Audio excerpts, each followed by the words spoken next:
Hello mga kabayan, kumusta po kayo? Magandang buhay, welcome po muli sa aking YouTube channel, Annalisa Reality Vlog. Share ko lang po sa inyo yung ginagawa ng aking mga anak kasi kinausap ko sila. Binilitangan nila sa akin na kailangan na talagang gumawa ng panibagong hukay o butas para sa septic tank doon sa bahay ng lola nila. So nag-inquire ako online taga doon sa amin kung magkano yung babayaran pag kami ay nagpagawa sa kanila, pahukay lang talaga.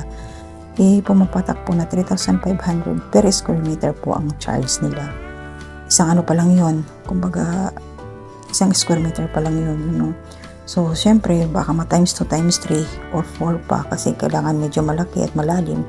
Kaya sinabi ko to sa mga anak ko, ayun, napagkasunduan ng aking asawa nandyan din, papa nila, na sila na lang ang maghuhukay unti-unti pag wala silang ginagawa, para yung instead na ibabayad namin doon sa magdi-drill ay ano na lang, ipibili namin ng materyales. At maraming salamat din kasi nga ayun, kahit pa paano naka-order na rin ako ng hollow blocks, mayroon na rin steel bar at saka semento.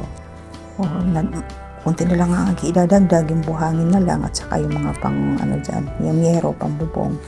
Kaya malaking tulong to yung mga anak ko na hindi sila nag-inarte ba, na naintindihan nila yung sitwasyon namin, na kung kaya naman nilang gawin ay tumulong din.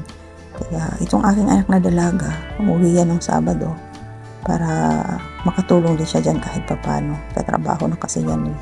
Pero mo nag-uopisina pa yan, hawak-hawak siya ng pala.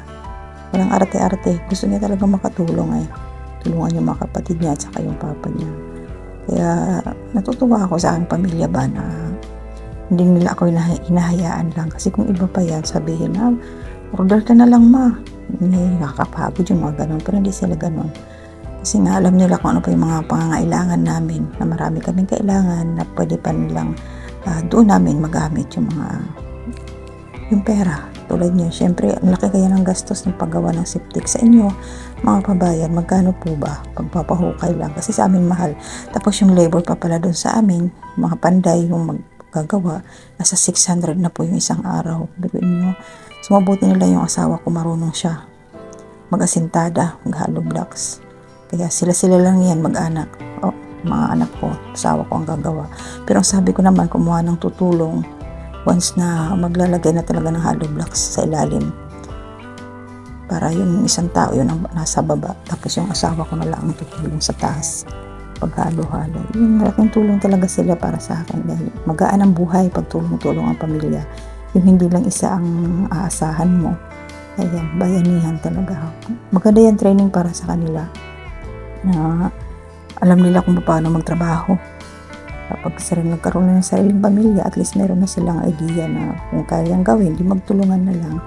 So yun lang, sinare ko lang to sa inyo ng mga kababayan para sana maging inspirasyon din to sa inyo yung mga anak ninyo na tumutulong talaga sa pamilya. Ayan. So, gabayan po tayo ni Lord at i-update ko po kayo once na ito ay tapos na. Yun lang po. To God be the glory. Ingat po tayong lahat. Ayan.